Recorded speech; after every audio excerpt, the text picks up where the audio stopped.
Good Friday afternoon, everybody, and it's a pleasure to have you here today. Um, Ryan, I'll tell you, it's good to be with you, and we had so much fun the other day. I think I think it was time for a refresh and bring you back. So, welcome back. I appreciate it. Yeah, it was quite the conversation. I didn't realize how long it went until we were done. So Yeah, always it always seems to happen when we start talking shop. yeah, it does. It does happen, and we we do tend to find some fun out here. Um, we were chatting a little bit about our friends at the Big 12 being a little sensitive. I do get it because I was part of the Big East situation, Mhm. um, and and so it was kind of like, hey, welcome, Mister. I'm sorry, it's very It's little small to read. it's nitwit. Yeah, It's Nitwit. TSU. It's spelled proper. Yeah, that's Very nitwit. clever. I didn't know that. Well, welcome and good to have you.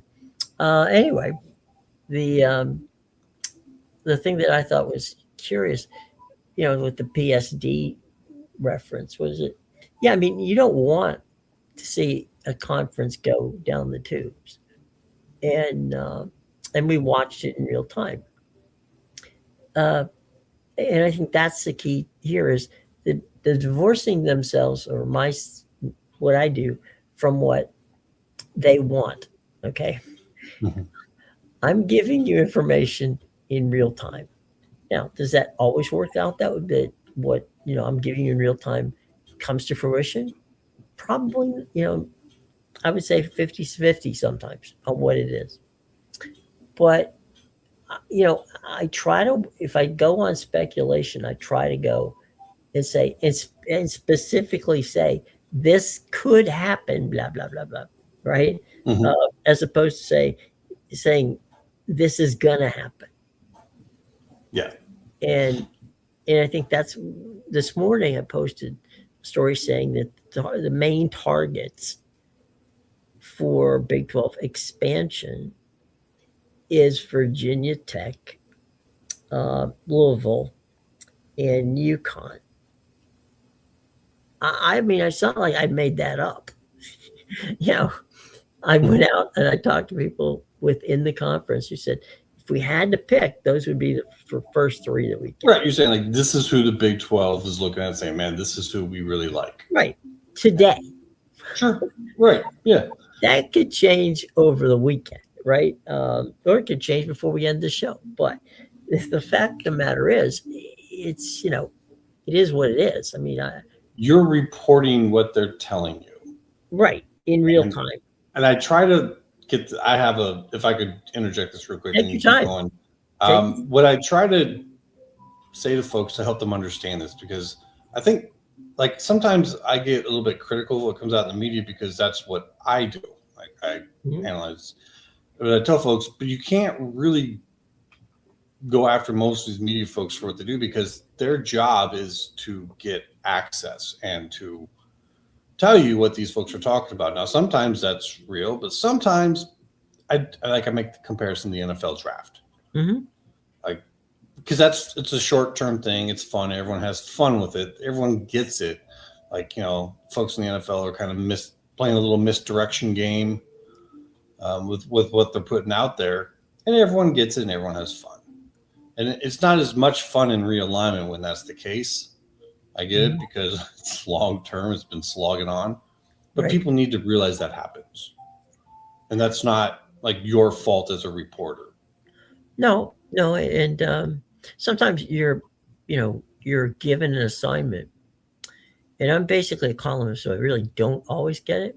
Mhm. But they'll say to me, how, what scenarios would keep this, group together, right?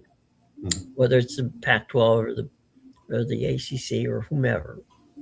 Um, and so my job is to actually try to explain the process by which a conference could be saved. Now, does that mean that I want to see other conferences,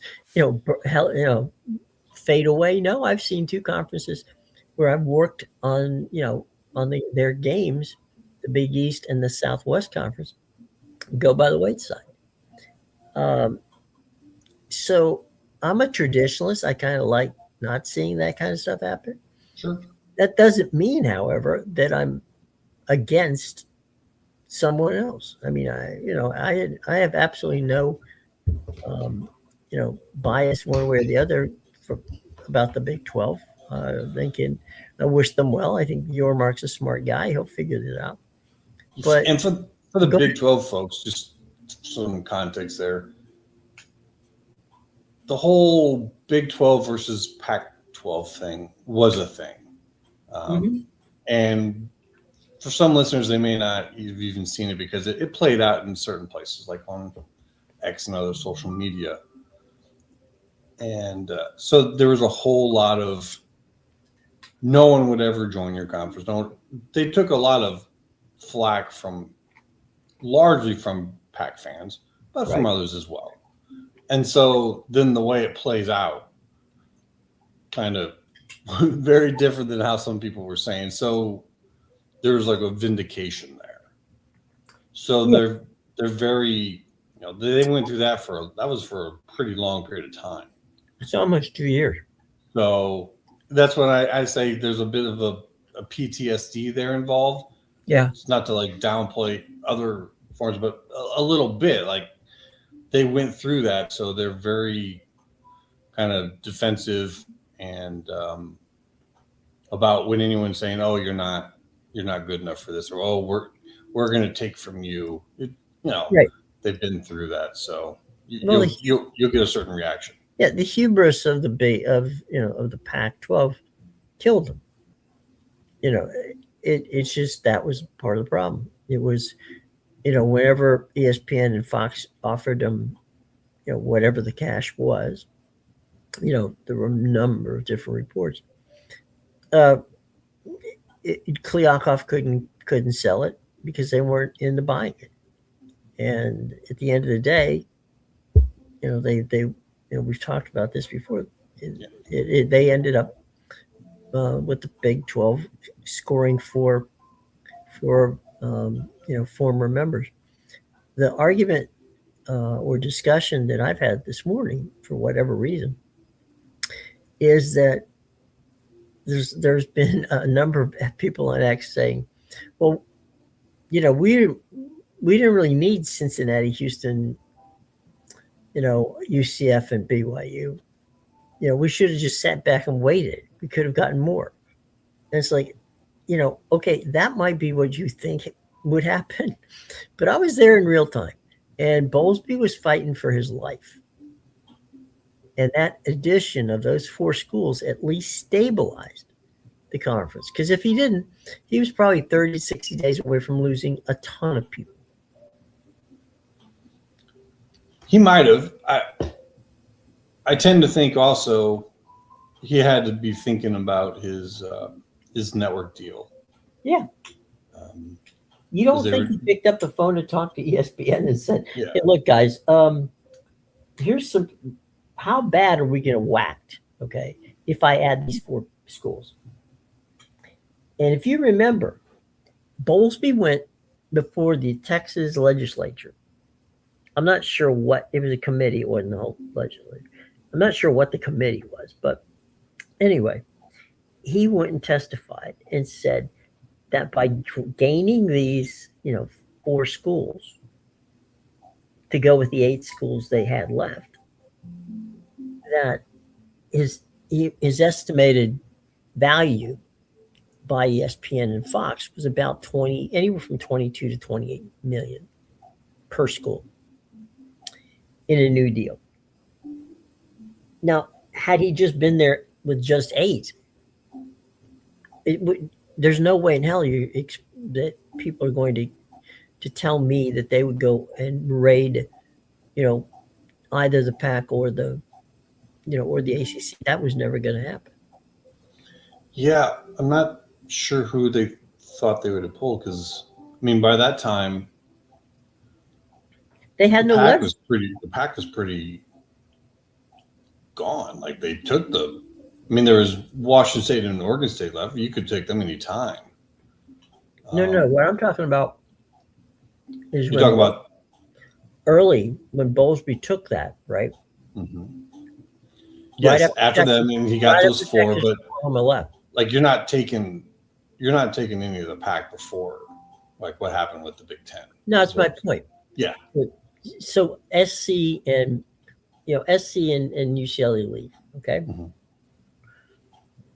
Then Oklahoma and Texas follow. My point was that over a 90-day period, Bowlesby understood that if he didn't act on something quickly, then he wouldn't be the head of conference, because they would have split that conference up and easily split it up, because they just didn't, how can you wait for something you don't know what's going to happen? He needed to do something to stabilize it. By stabilizing, grabbing those four, he stabilized it, which then allowed Yormark to make the deal with ESPN, which then allowed the conference to add on the 4 schools. So my theory of the case was, you can't look back at that and say, because they're saying now, well, these 4 schools are going to be a drag on us. Well, okay, you may think that, but if you didn't have those 4 schools prior, you may not be around. Yeah, and I would definitely argue that BYU hasn't been a drag. Nope. If you actually want to look at results, UCF has been slightly disappointing, but before that, I don't think anyone's questioned that was definitely a good grab. Cincinnati, you're getting into Ohio, and then Houston, you're just resecuring yourself as like the Texas Conference. So I thought they made sense. Just from an expansion standpoint. At the time, they were probably the 3 best G6 programs at the time. Yeah. If you're looking for market and where they're going. And Cincinnati was kind of remember Cincinnati was just coming off that making the playoffs. And they were kind of both a basketball and a football school. So and they were close to, West Virginia was, upset because nothing was close to them. Well, I give a little grace for West Virginia folks. They have been dealt probably one of the worst hands in realignment, just in terms of when you look at past value, what happened to them, everything that happened. So I'm kind of pulling for a final result that they really like, but when it comes to a Virginia Tech joining, and when you look at how much Virginia Tech is actually doing there, it's hard for me to wrap my head around the concept that they're going to this level of work in order to work for a Big 12 invite. I strongly believe that they're working towards an SEC invite when you see everything they're doing, because that's a choice, right? You're that amount of growth and work on that doesn't just happen normally. That happens when you're spurred on by something, by a short window of time. Yeah, we got an agreement that BYU has been good. Absolutely, BYU is good for the Big 12.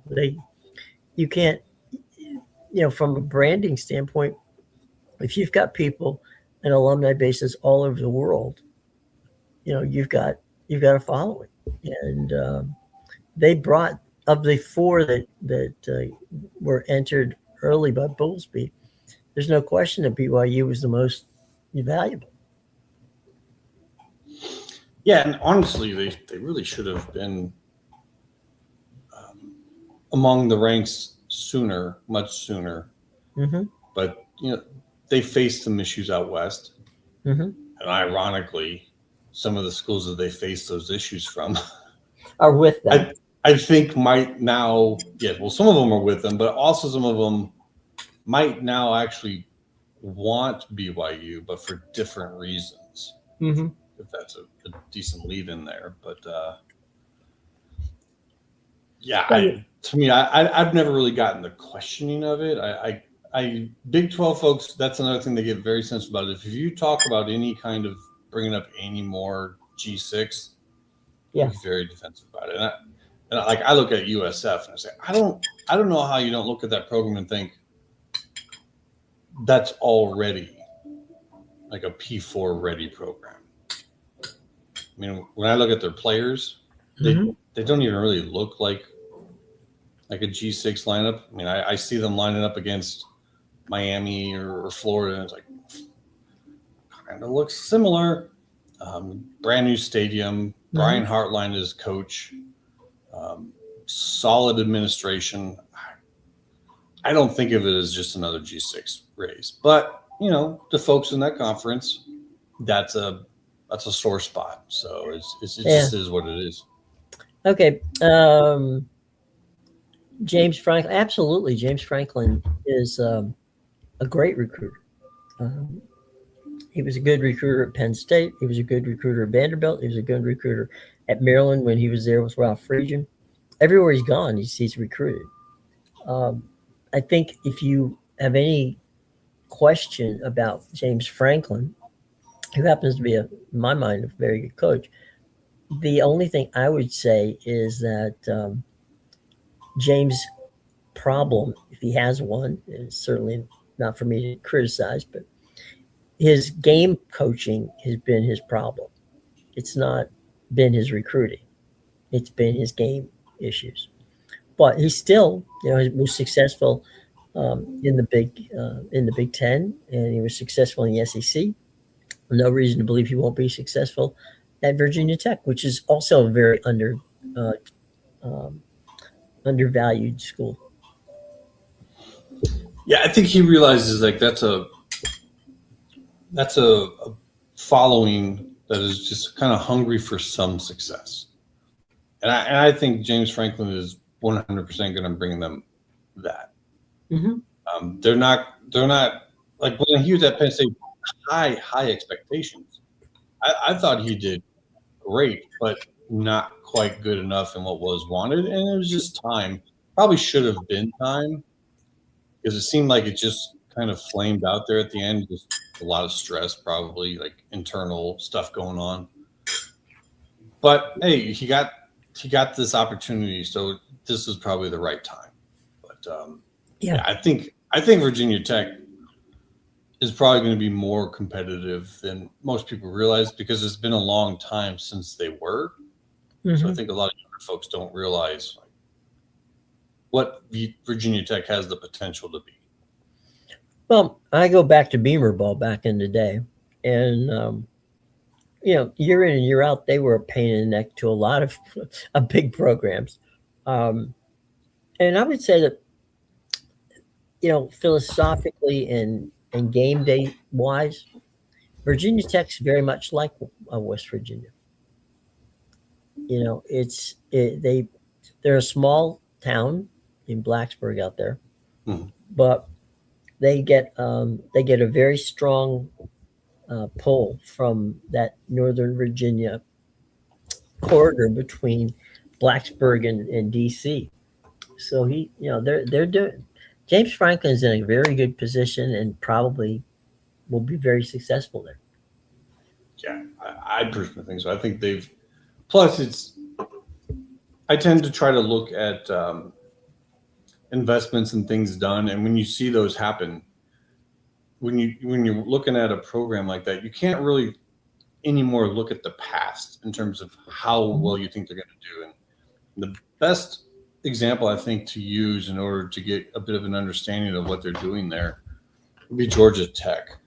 I think 3 or so years ago, they just suddenly increased their funding for their football program by 40%. Sure. And most people are still looking like, it's Georgia Tech. They're going to be garbage. I'm like, I don't think you understand what increasing your funding by that much means when you're in a market like Atlanta and you have access all around and you're offering a scholarship to a school like Georgia Tech. It's like the value here. I mean, people better watch out. And it came to fruition, it came true. And that's why I say to folks, like, once you see a program do this kind of work, this kind of spending, this kind of bringing in donors and whatnot, you need to start setting a timeline, about 2 years, and you'll see a pretty big difference in that program. In my opinion, I don't see why they couldn't.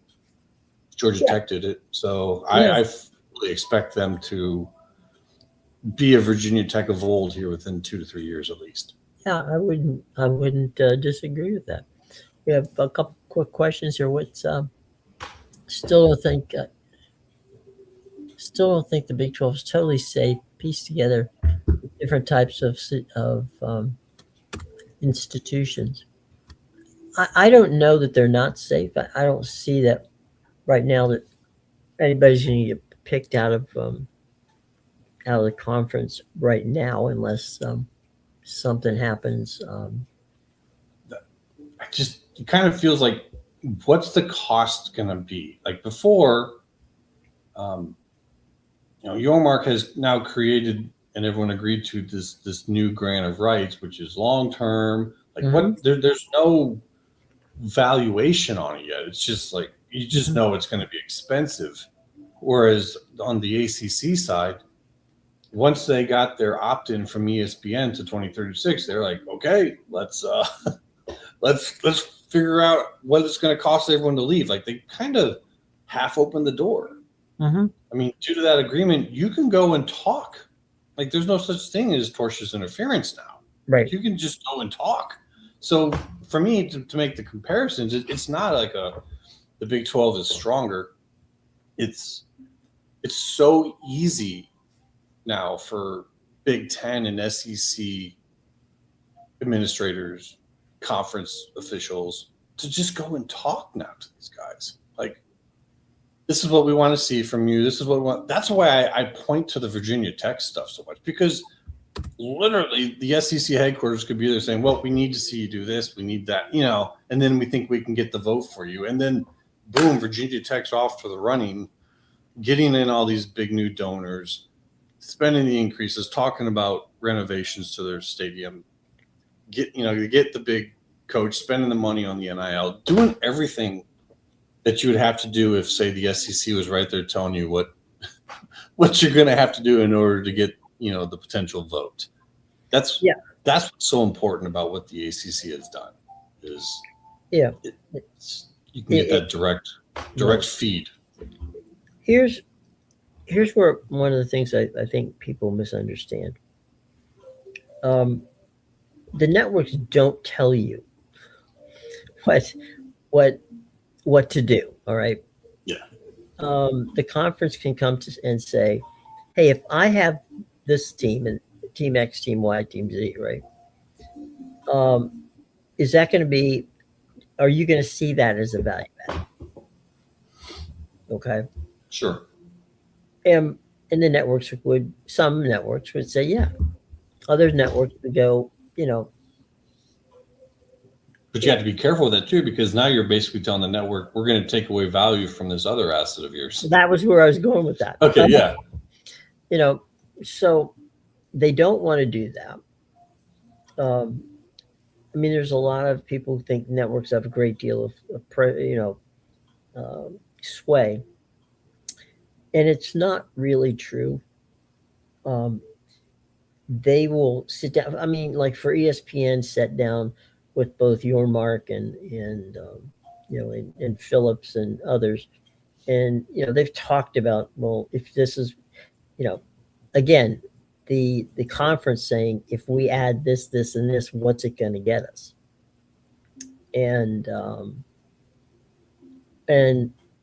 But it's still up to the conference to sell it to the members.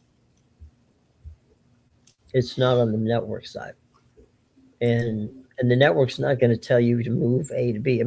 Anybody in their right mind that thinks ESPN is going to tell, somebody in the SEC, a member of the ACC that, we'd love to see you in the big, in the SEC, is nuts, because that just isn't going to happen. It's up to Greg Sankey and the entire group to decide. Not ESPN's not not moving in that direction. Neither is Tony Petiti getting moved by somebody calling him up and saying, "Hey, what if we pick up the phone and bring in Carolina and FSU and all the rest?" I mean, I think they're giving the networks a great deal of credit that they've not yet deserved.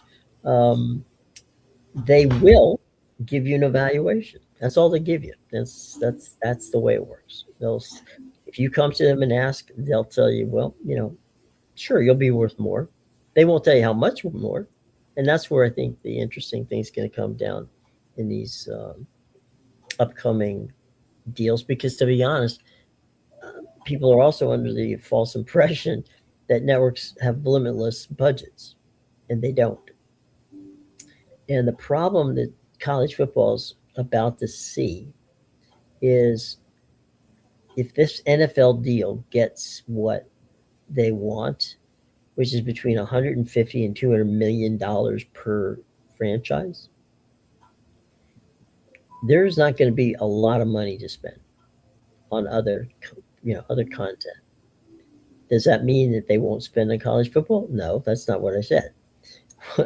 What I'm saying is they will not do what was done last time around, which was pay for schools that, like Washington and Oregon, that came in at the last minute. Nobody's going to onboard 4 to 6 new schools. It's just not going to happen unless they want those schools, on their own, because the networks aren't going to pay for it. Which is why I agree. Like the next round of realignment, which I do think is going to be pretty large, it has nothing to do with that old way of evaluating. They're going to have to do something like this. Is why I point back to the 1987 situation and when they created something which that then spurs expansion to match it, because you're going to be creating a large increase of funds. So it's there. Like if you're the networks of the Big Ten, let's say, it's the one thing that I think that they would be like, okay, you guys, this we can afford more expansion for you. Is if they get the CFP expanded, right? And now all of a sudden Fox and CBS and NBC can get in there and get content that isn't just the spots that puts them at odds with the NFL, which is why they wouldn't join on earlier, because ESPN was controlling who gets what, and ESPN was going to give them all the games opposite of the NFL to put them at a weaker position in their negotiations with the NFL than ESPN. Like it was, that's why TNT is there. Yeah. So that's, to me, these creations of the future, and people kind of like, what are those creations? Like, well, stuff that comes from the D1 cabinet. And that's why I focus so much on that, is now that is controlled by the A4. So any of these takings from one A4 conference from another one, you got to take it in context of, okay, is that going to upset our ability to vote together in D1? And we're seeing stuff getting passed by D1 pretty heavily right now. So that tells me there's a large degree of they're working together, so they're not at odds. Right. So I don't foresee like just this wholesale taking from the Big 12. Otherwise, business would not be good right now. And the difference then, when we look at the ACC, it's like, well, they decided to open the door. So some of those schools at that conference don't seem to mind if a Florida State or Clemson or North Carolina leave, and that might blow people's mind. And I may not have the best explanation for why that's the case, but that's the case. Like they came to that. They decided upon that. So I think that there are some schools in the ACC who don't mind if those schools leave, because they're going to get this big pile of money for the future. And, that comes in like 10 to 20 years in payments or whatever. But yeah, but at the end of the day, right, the key here for both the Big 12 and the ACC is, what does the Big 10 do? and then does the SEC jump ahead, to react to the Big Ten? I think the SEC will be first, but They might. I mean, it's possible. Because in the end, the longer this stretches out, Mm-hmm. the less leverage that the North Carolina Board of Governors has over its control of North Carolina. Mm-hmm. In North Carolina wanted to go to the Big Ten. In my opinion, I'm pretty so like the past chancellor. That's what he wanted to do. Mm-hmm. A little bit of coup internally. Got run out of there. He got his golden parachute at Michigan State. Mm-hmm. Tells me he was in with the conference, because that's not an upgrade. That's a, here you go. You need a spot to land. It's a pretty good one, right? But it's not. What are you talking about? North Carolina? From North Carolina to Michigan State. Oh no, that's a good move. It's a good move, but it's not like a move you'd say was a career move. No, it's above lateral. It's not apples to apples, but it's a bit. There's going to be more money spent in Michigan State than there's going to be spent in North Carolina. Yeah. As a president, I don't. Oh, you mean you're talking about the president? I'm talking about it's the chancellor. It's the same position. Academically, they because he lost. They knew. Like, they came in, they took away any ability for any North Carolina university school mm-hmm. to file their own legal complaint. Right.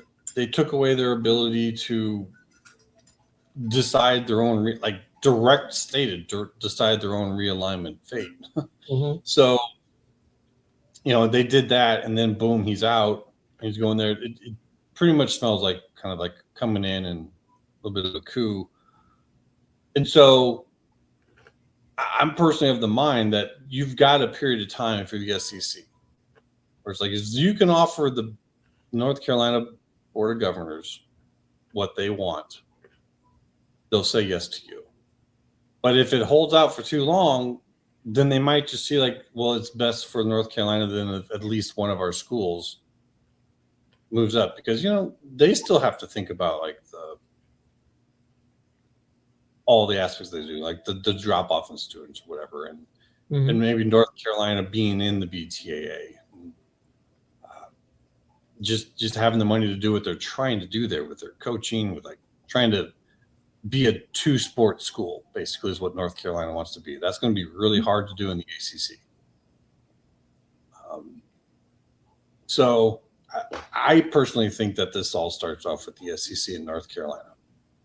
Pair with them whoever you want, whether it's initially right away, it's North Carolina State in order to make the Bog happy, or whether it's with Clemson. I don't know.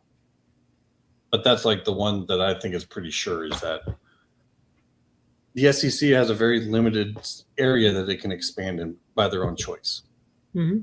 They don't want to go outside the footprint. Right. And that means the state of North Carolina. Like, mm-hmm. And if there's some risk that future, like maybe they will let them go to the big, you got to find a way to make it happen. Yeah, look, I don't disagree. Here's what I'm seeing a lot of, and we're talking about now. It's almost like we talked about this political campaign, right? You and I want to play. We want to belong to Augusta National Golf Course, right? Yeah. Maybe we even have the ability to do that, right? From a standpoint of, say, unlimited funds and support. If they don't want us, it doesn't matter how much we tell people that we are worthy of being there. And that's where I'm seeing a lot of, of people talking now about joining the SEC, joining the Big Ten, joining other conferences. It's like, okay, if the Big Ten is shooting for $100 million mm-hmm. per school, okay, you have to be able, if you're going to be a new member, to bring to them that value. or you're a lost leader. You could argue that Maryland and Rutgers are lost leaders because they brought the Big Ten network, you know, to the Mid-Atlantic and up the I-95 corridor. There is that for sure, and you've shown all the numbers for that, and but there's also the aspect they were also there in order to make sure that Penn State didn't go for what the ACC was trying to sell. Right. And when people talk about how much money they made by being in Maryland and New York and those, okay, but you also have to look at how much money they make in the state of Pennsylvania because they have Penn State. How much value is there? It dwarfs, in my opinion, what you can point to for Maryland and Rutgers. So they were, in my opinion here, they were in large part to keep Penn State from bolting, whether they were at the door ready to go or whether they were just kind of, lobbing the thread out there. I don't know. You would know that better than I would. But I showed you that reference there. Like even after they added USC and UCLA, Penn State was still kind of making waves. I mean, when they called themselves unrivaled, it wasn't like a beat your chest moment. They're literally saying the conference hasn't brought in our rival yet. We have not, like as a verb, we haven't been rivaled yet. And you can see it there with that scheduling, which is no longer good, and they don't put that out. But they were the only school that didn't agree to somebody as like an every year we play them every year. Right. And they just brought in Maryland Rutgers. They had Maryland Rutgers, but they still weren't saying like they could have easily been like, yeah, we'll play Maryland Rutgers every year, right? Like these are our Eastern expansions. They were saying no to that, and they were calling themselves unrivaled because they still weren't made whole. They still weren't made. I think that there was like this agreement when they joined back in, well, they said in 90, but I think it was in 92. They didn't actually get until 92. Yes, 92 of like, they were trying to create their own Eastern Conference. So do I think that they joined without like some type of like in agreement, like next expansions are in the East? I definitely think that was there. And Nebraska kind of set that off. Yeah, that was a weird one. I think they were waiting for Notre Dame for 20 years. They're going to continue to wait for Notre Dame. Nebraska comes open due to what's going on in the Big 12, so they popped at that just so they could finally get their conference championship game. Because I'm sure Fox was like, "Hello, can we get one of these any day now?" Pick up the phone, give us a call. Yeah, and so they do that, pisses off Penn State. So 2 years later, for no real reason, people point to the money for the markets. Okay, fine, whatever. But truly, for no real reason, they expand to 14 with Maryland and Rutgers, which, in my opinion, is to counter the whole angry Penn State situation. Because I don't think there's any question about that. Yeah, well, people do. People question the heck out of that. It's like I don't know how people could look at that and go, yeah, I totally see it. Because I mean, ACC went for Syracuse and Pitt, which are two schools that Penn State wanted for their Eastern Conference. And then they raised their exit fee from 14 to 52. And the only two schools to say no to that are Maryland and Florida State. I mean, it's a pretty good picture here. I mean, that Florida State is who Penn State wanted as their rival. Maryland is who they wanted as, that Eastern expansion. And for whatever reason, however it happened, the presidents decided on Rutgers instead of Florida State. And, part of it is definitely the New York market and giving that money, sure. But I think it's also if they had grabbed Florida State, they might not ever get into that New York market. There was a chance for them to do it there. If that makes sense. They would have gotten to the New York market with Connecticut. You think the Big Ten would have gone for Connecticut? I think they could have. Oh, well, we'll have to agree to disagree on that one. When I look at their academic and research rankings, I just don't think there's any way that the Big Ten would ever fill a slot with that school. Well, I think go ahead. No, I don't want to be like disparaging about it because I mean, No. I mean, their we're basketball just program talking, is so it's massive. yeah. Like there is a lot of value there for the right conference. I just don't think the fit. I think if anything, ESPN has probably been pressuring the ACC for years to add them because their huge headquarters is in the state of Connecticut. So that's always something that I'm wondering about. Is like, when do they use this to get Connecticut into the ACC? But that'll be very soon. That's like I still don't even have them pegged myself as it, but I always have that in the back of the mind of like, at some point in time, ESPN's gonna be like, okay, well, we'll do this, but you are taking UConn now because we want those state tax breaks, or or something, something there when you're that large there. And well, the funny thing is now that because of rent and because of downsizing stuff, CBS and NBC Sports is in Stamford, Connecticut. Right. Yes. They don't have. I mean, they have offices in studios in New York, but they couldn't afford anymore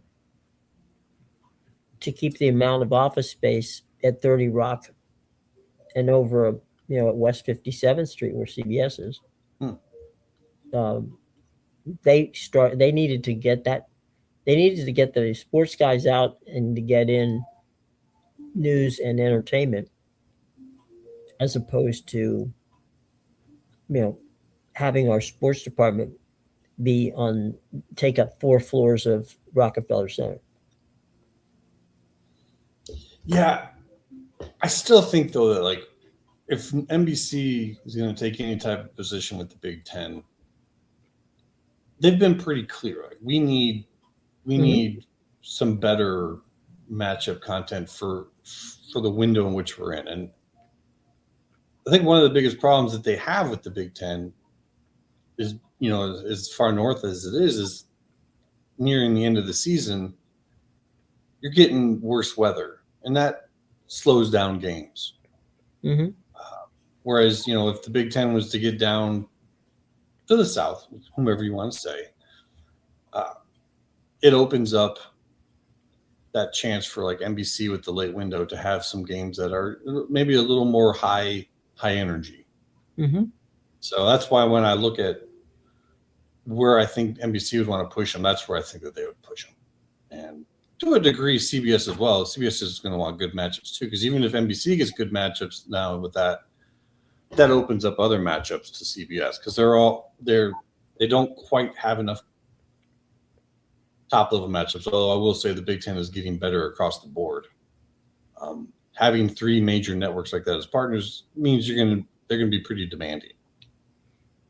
So it's to the point, even though they might be located in Connecticut, I think that their bigger need is actually going to need to be something like like a Florida State or a Miami, and a lot of people think Miami. That's a different conversation in terms of we've had is gave them their AAU status, who is their sponsor. I don't think it's the Big Ten. Otherwise, that whole Wisconsin versus Miami thing would have been handled behind the scenes a whole lot better. Yeah. So that's why I say, well, Miami's beholden to somebody else. Now that doesn't mean that they don't go there. That's my analysis of the situation is that they're not likely to, because if they were to back out on whatever agreement they made, all of those that voted for them might change their vote and they get voted out. It happens. AAU votes out people just as much as they vote in. Sometimes more. Exactly. They keep as you say, it's a country club. It is. It's the other Augusta. Yeah. That's what you brought up, Augusta. Like Augusta academic universities are, The funny thing is that you'd mentioned about the tax breaks and all that. The reason I was mentioning CBS and NBC's headquarters going to Stanford was dovetailing on your situation, saying, maybe we'll get some tax breaks if we go up there. Not that they want to move people in there. It's just that's That's where they've got the studios. So Yeah, because you got. I mean, the state of Connecticut is having to cover the University of Connecticut. They've been in the red so bad there, right, for so many years. So if you're in the Connecticut State House, you're a state rep there. At some point, you got to be like, you have to do something for us. yeah, You want this? Okay, you have to do something for us. We've been funding these guys upwards of $20 million a year for their sports. That's not counting also whatever they spend on the University of Connecticut for everything else, being a state-sponsored, state-funded university. So there has to be some pressure there. How much, I don't know. But depending upon what goes on with the ACC, one has to think that'll be one of the voices that ESPN is listening to. Whether or not they do that, I don't know. So I think that's one of the reasons Mark wanted to bring him to make ESPN happy. Yeah. Yeah. I mean, that's a very business move. Yeah. People might not understand it. Like, well, they don't have football. They're like, okay, but if your major partner that you're trying to get better deals from is ESPN, and you go and you save them, I don't know, billions of dollars by taking Connecticut, over time, tax breaks and whatnot.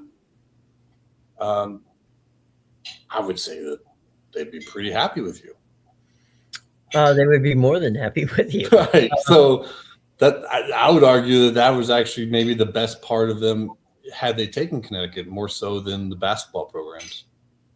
Yeah, I think that in that particular scenario, that they were kind of being, penny wise and pound foolish, in that regard, because what Earmark did for the conference, you would have thought would have given him one, hey, I did this for you guys. Now you need to do this for me. And that little quid pro quo didn't happen. Yeah, that kind of stuff has an expiration date, doesn't it? Yeah. Those kind of feelings. Well, the other thing that you got to watch out for with Brett is that his contract's up at 2031. And if he's not happy with what's going on, or he feels as if he's getting, his hands tied in any way, shape, or form, there's a lot of things that Brett Yormark can do.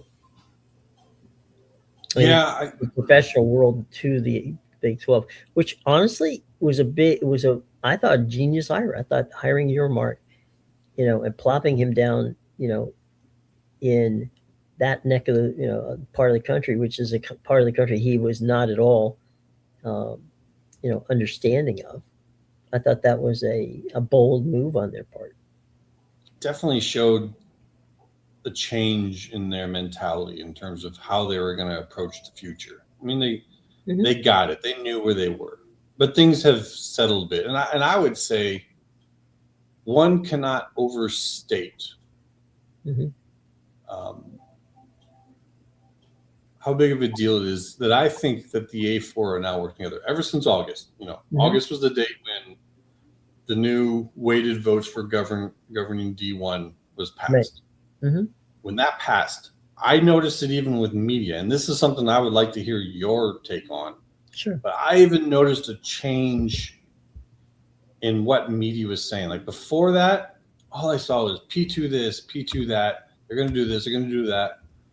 And then after that vote happened, a lot of the same people, for instance, like a Tellinger, I saw a lot of P4 is talking this. Like immediately, like there's even like this sense, this tone, even though if they don't want to say it directly. Right. That once that governance happened, like those four need each other. Will they ever make the same amount? No. But I think the days of there being kind of like this looming hostility between them, I think those are over. Because if there is going to be any realignment coming up, as to the point you've been making, it has to be from creations Like, the 1987 vote, when that was passed, that would have been passed by the administrative group, which has been renamed the cabinet. Right. None of the stuff that I'm suggesting would actually pay for realignment gets passed without the A4 working together. So that's why I say the only one that seems like they're okay with being taken from is the ACC. And that's why I dig deep into like, okay, well, what's their plan? Because you're not okay with it unless you have some folks that are like, it's okay, we got a future plan. Well, Discuss there's that. another situation, and that's Jim Phillips. The Klyakov thing. The ACC is not the Pac-12. Okay, Jim Phillips's two biggest pains in the neck, Clemson and Florida State. He's fully aware of what that they want out. Okay, it's not like Oklahoma and Texas went to Bowlesby and said, this is not working for us, right? We need help, and this is what we need. I mean, the Big 12 bent over backwards to give him what he wanted, and it still didn't. But as I said, in Phillips's case, at least he knows who the malcontents are at this point. But if the SEC or the Big Ten choose not to, add anybody, which is a possibility, it is, then all this bitching and moaning that FSU, Clemson, North Carolina, everybody else is doing, if the Big 12, let's just say for the sake of argument that the Big Ten says, you know what, maybe we'll add one school, which, by the way, they have in the past. They added Nebraska at one time for the conference. Right. That was pushed because of the value they were going to get for the conference championship. In theory, yes. So they needed somebody, and they grabbed Nebraska, and Tom Osborne had a lot to do with that. He and Jim Delaney at the time were really, good friends, and it, he was able to sell. He, meaning Delaney, was able to sell it to the rest of the presidents, and they bought in. In large part because of the history of Nebraska, the university, and the success, and the fit wasn't bad because you're out there with Iowa, so okay, fine, we can do that. We can make that work. Plus, you got to talk down the presidents or the ADs, largely the ADs who would then tell the presidents. You got to talk them down for Notre Dame, like who they've been pining for 2 decades. Like, this is what they take one school, go to 11, and don't expand to their 12. Like, they were waiting for Notre Dame. So that was actually, at the time, I mean, Nebraska was still a big brand. Sure. Like, it's like, okay, well, if we're going to move off of Notre Dame for this, then that one, I guess, is enough to kind of move them off of it, which, unintended consequence, irritates Penn State. But that, in my opinion, that's like the two front, like, conference championship game expansion for, but also they had this problem internally where how they'd all seem to have their minds set on Notre Dame or bust. You got to bring in a brand large enough for them to look at that and go, okay, the networks are good with it. We're okay with it as like in addition to the conference and the name recognition. And, at the time, people might forget it. At the time, Nebraska was still AAU. Now, some of their schools were part of the movement to have them removed, but they were still there. I mean, that was kind of the perception of them. So, yeah, it just took that long for someone who could be a replacement for Notre Dame to kind of become loosened up to where they could be grabbed. Eric Waddle has a question for us. He enjoys listening. Thank you, Eric. We appreciate it. And the question is, in in the article I had written this morning, I said that there could be a case that the Big 12 and the ACC, because of cost, might um, might look to the G6 schools. Now, obviously, I think ACC, if they get poached, there's no other way to do it. They got to go that way. But I also looked at it that if the Big 12 cannot come up with the proper, financial structure to pry away ACC schools, then that's where the ESPN factor comes in, right? It's like,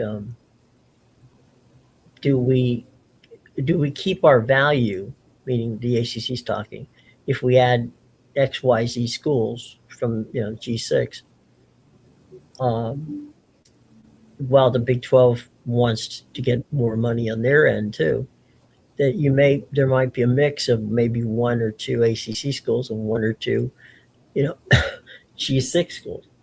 So excuse me, my only rationale for that, excuse me, had to do with a media contract where you can maybe end up poaching one or two ACC schools, but they still don't value add to the point where you can get the kind of money you want. So I guess that's you obviously you have your take. Go ahead, tell me why. In order to kind of look between the ACC and the Big 12, you got to take some things into account. One of the big things that I take into account is the new ACC payout system. Mm-hmm. People always say, "Oh, ACC schools are making more," and I say, "Which ones?" There are definitely some, like the ones that are going to be getting paid more there, that are definitely getting paid more. But I would argue that some of the ones that don't get talked about as much because they're not getting on TVs and because it's direct, like total number of viewership that you get determines the payout. So how many times you're on, and then like how much viewership you get per game, both of those matter. So if you're looking at a situation in this future ACC, whatever you think it's going to be, if your school is looking at that and saying, well, if Florida State and Clemson and North Carolina and some people want to say Virginia, I think Virginia's staying, but and then possibly Virginia Tech, North Carolina State, if these type of public schools are all leaving, where does that leave us in this new landscape? Because suddenly you go from being kind of in power, or at least half the power, to where you are now the minority. And the way those politics work on scheduling, this. It's not always necessarily who can get the most. It's who's got more clout with the office. Sure. So I look at a school like Louisville, and I don't look at like where they are in the past. I look at where they could be if all of a sudden they find out that, say, 6 schools are leaving, whether it happens or not. Then if 6 public schools are all leaving for the Big Ten and SEC, you got to worry that you're actually going to be in that bottom half, bottom 2/3 of the ACC. And at that point in time, I think you might actually make less than you'd make in the Big 12. Problem then from there is the cost of exit versus how much more were you making the Big 12 just to make up that cost to get out. I mean, it'd take you a while. So I think you'd have to look up a scenario where the ACC at that point in time, after the departures, might let a school go at a lower cost. That's why I say if anything happens between the ACC and the Big 12, I think it's very minimal. And I think it might be even a case of 1 for 1. Like, we let these guys go because they want to come join you. We let them go for little to no cost if you let that school out of their agreement with you. You see what I'm saying? Yeah, you could trade Louisville for West Virginia. It trades Louisville for West Virginia or Louisville for BYU. Yeah. That's kind of where I'm looking at it, that the privates are taking over whom they might want. They got to boost the ACC network. The BYU network comes in, joins it. Sure. Apple's going in with ESPN on that. You're talking about a conference that has much better Olympic sports, and they're selling that globally. Right. I just think that they're going to have a different focus there. Like they're going to, like Apple comes in with Apple Plus, and while football is still a big deal, they have to figure out something else to kind of. And so, who would they bring in to do that? Well, not West Virginia.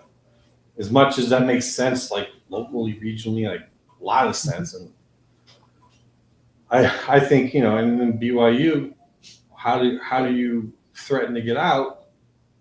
You might remember there was some controversy about chants and things going on. Yeah, plenty of it.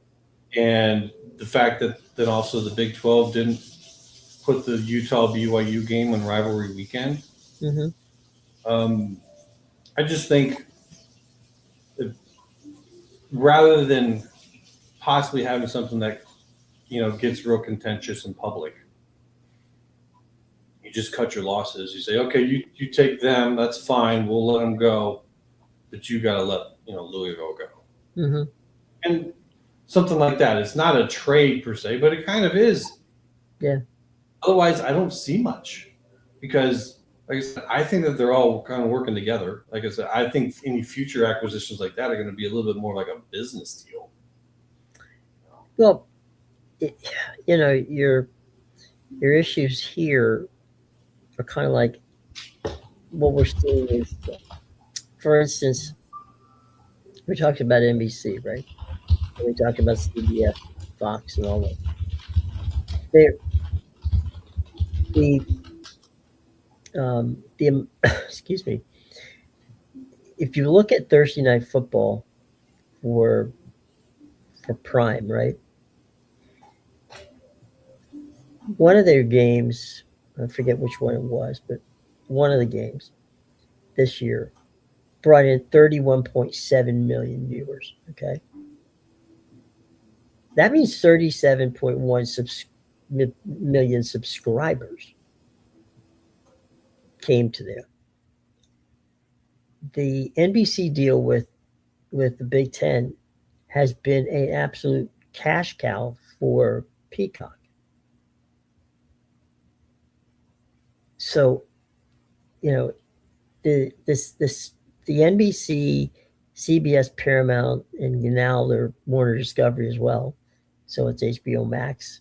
From a streaming standpoint, a lot of these games are, that we see in the future right now, have got to go, some linear, but a lot more streaming than what we're seeing, what we saw this last cycle. Because these streaming services need to, turn profits, and the only way they're seemingly getting that profit is by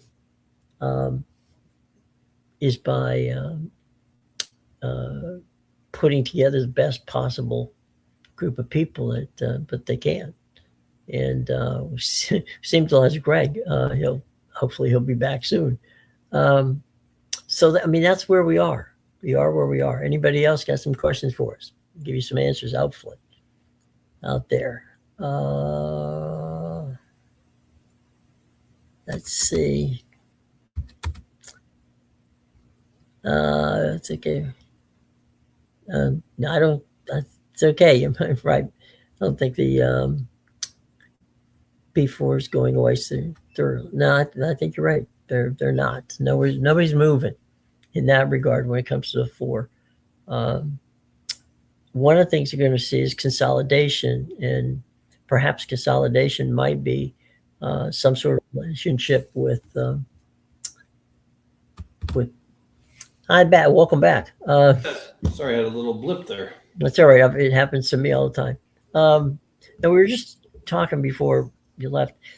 What do you think the chances are that the Big 12 and the ACC come together on an arrangement for scheduling? where I stand on this is I think you're going to see agreements between all four of the A4. I think Right. what we've heard about the Big Ten and the SEC having something like Mm-hmm.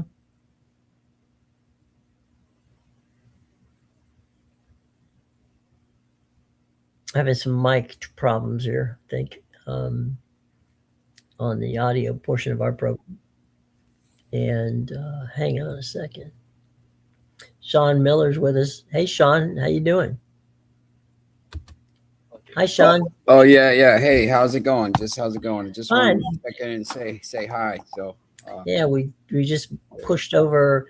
You pushed us over the 1,000 mark. Thank you. Greatly appreciate it. Good job. All right. Yeah, we were just talking about conference realignment and some of the stuff that we've had tons of questions about it. So we thought we'd do it. Great. Yeah. I just wanted to check on something, but just feel free to keep talking. Okay. We were just getting ready to talk about wrapping this part of our program up so that Sean can get back on and do some soccer. Yep. So anyway, no, I just wanted to say that to be continued, I think is the best way of putting this, because it's not going to go away. And I think here's a couple of things to keep an eye on. Your point about the SEC, will they jump ahead, and level line? How much money does the NFL get? That's going to be a big thing. Because if they get anywhere north of $150 million, $1 billion in that contract, mm-hmm. that's going to make it really hard for them to spend any larger amount of money.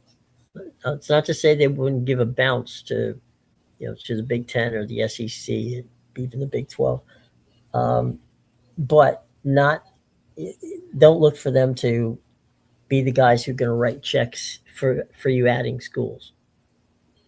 Yeah, not the way things are now. No. They would need some pretty big, I'm just gonna say, postseason expansion that they're involved in. Like you got to have something that creates a lot of value. You can't just add in programs and be like, oh, you're too big. There's too much payout now. Like there's no, I don't even, like, if you're just bringing in a Notre Dame, even their partner would still have to be pretty good at these numbers. I mean, mm-hmm. They're making more than what Notre Dame makes. So, yeah. So now, to me, it's all about creation. So it's all about what that D1 cabinet, mm-hmm. watch that. If people are curious, like, how do we know? Just watch that. I mean, they just passed so that FCS can have their dual program practices in the offseason. I think that happens next year for the FCS. Prepared year after or the year after that, you'll see it come up mm-hmm. higher.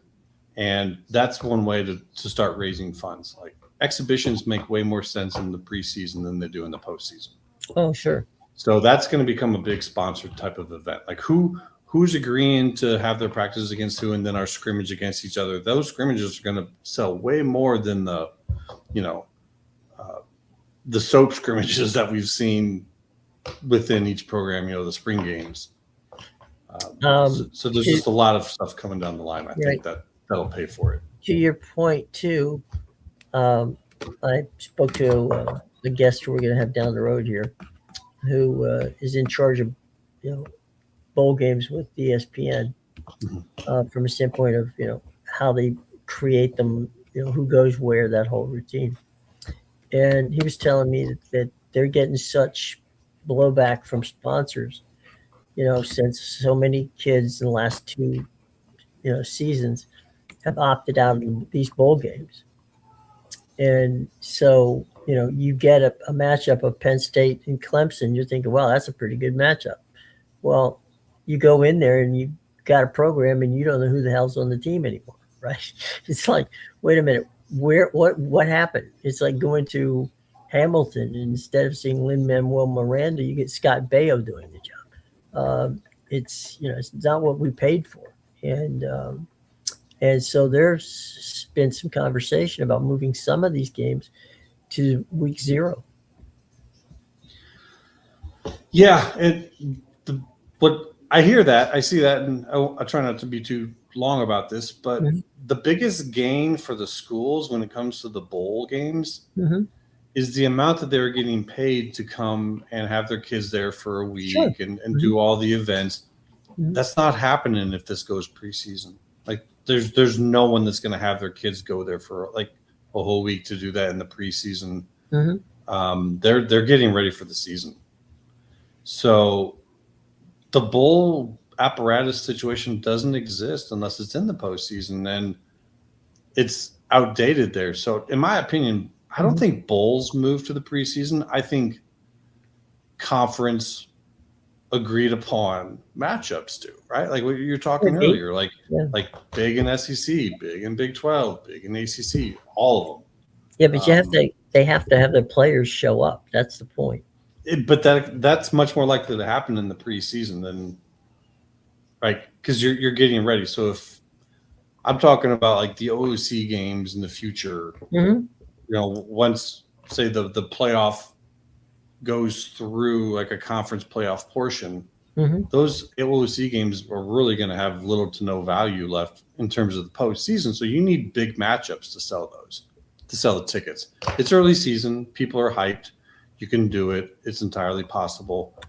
You just, your lineup of 3 games, 1 against a FCS cupcake and 2 against G6, that's just going to be a thing of the past. Like it just won't sell your tickets anymore because it just doesn't matter. So that's where I think these type of agreements move to, and I think that the bowl games are on their last contracts, and they just don't equate and move to the preseason very well. So I just think something new gets created. That's all. Yeah, you're probably right. So, all right. Any final thoughts before we get out of here on what we hope is a safe and enjoyable holiday weekend for everybody? Yeah. Biggest thing right now is still watching the Senate bill. Supposedly 2 more senators are on board to push it, whatever.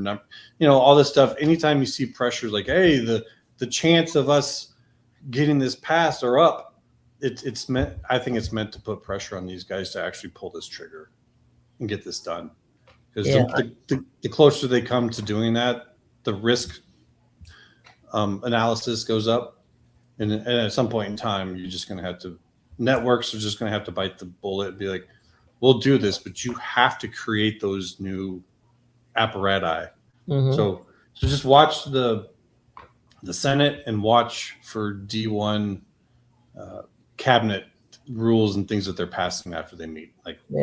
If you don't, I mean, the SEC and Big Ten had meetings with people, on the Hill this past week. Ross Dellinger, if you didn't get a chance to see it, I did. Ross has a search back and you'll see Ross's report on it, which was pretty good and pretty comprehensive. It's I think that I don't think the bill will ever be what it is right at the moment, but it'll be enough to scare networks and conferences into not wanting to get upset and run by the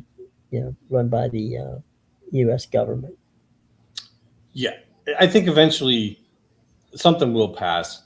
It's not going to look like a lot of these kind of more extreme parts of it will get dumbed down, but they're not going to do that. I think that their purpose is like, okay, whatever movements you're going to do, get it done, because this might be the last one.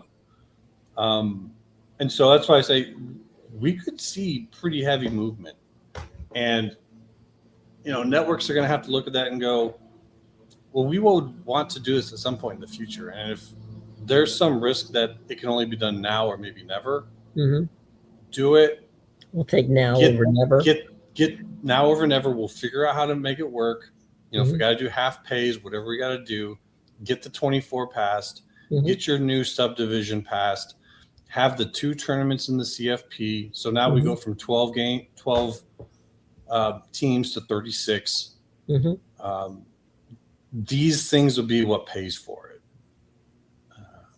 And because the whole Senate bill does change the analysis, because it adds this level of unknown risk that you know, at some point in time, like, it's like, no, we can wait. And then there's like, we can't.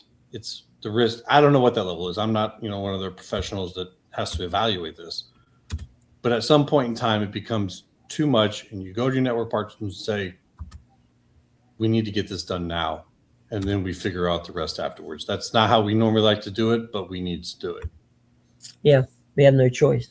Nope. So that's kind of my final on that for people, because that's what people are kind of curious about. And it's like, okay, you got to watch the Senate, you got to watch the cabinet, D1 cabinet, and that's going to be your tells in terms of how quickly this comes about.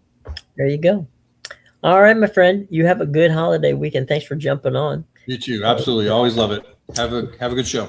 Well, I'm leaving, so we're both leaving at the same time. Let's get out of his way then. One real quick note. I know everybody's we have a lot of baseball fans here too. One quick note here, because I know that folks want to know the weekend series, and so here's your schedule for the weekend and where you can watch them on TV tonight. Real quick, we pop down. St. Louis is at Chicago. That's a 4:05 game today.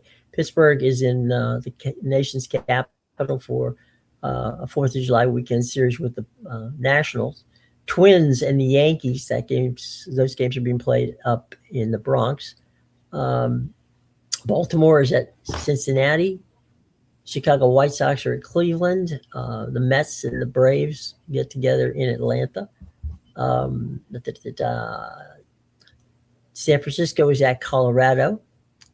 We've got Tampa Bay is at Houston. That game, by the way, for those of you watching in the Tampa, St. Petersburg area or the Houston area, you will not be able to see it on your local TV. It's on Apple TV. It's a national game on Apple. That's an 8:15 first pitch out in Houston. Boston is in Anaheim for the weekend. Miami is in Sacramento for the weekend to take on the Athletics. Milwaukee is out in your neck of the woods in Arizona. That game's a 9:45 Apple TV game. The Dodgers and the Padres. That's a nice little rivalry that has come back. Normally it's the Giants and the Dodgers, but now San Diego's kind of co-opted a little bit in there too. So that's good. And Ohtani's pitching, so that's always worth a watch if you're in the Southern California area. And last but not least, Toronto is in Seattle for a weekend series there. So that's your baseball for today. And remembering that Apple's got the game, the Tampa Bay Houston game and the Milwaukee Arizona game. Let's see real quick. Fox primetime tomorrow, St. Louis and Chicago, the Mets in Atlanta. Clearly that Mets and Atlanta game was scheduled long before the season started. And here's the big day. Sunday's the big day. Every game in Major League Baseball will be on Peacock over the weekend, with the NBC game at night on the 5th of July, and that will be the Dodgers and the Padres, and that's your 7:20 game on NBC and Peacock. Every other game, including the Mets and the Braves, which is a 12:30 start, is on NBC and Peacock. All the rest are on NBC and Peacock. So just on Peacock. So there you go. They're going to stream everything this weekend. Every game that is on is on the schedule. So there you go. You got them all. If you don't have Peacock, this might be a nice time to try out their 7-day trial period. So if you want to watch baseball all afternoon. You also have World Cup today, tomorrow, and of course on Sunday, and Wimbledon cruises on. So We've got plenty of stuff to watch on TV. And so we greatly appreciate it. Greatly appreciate you dropping by today. And we will see you all very soon.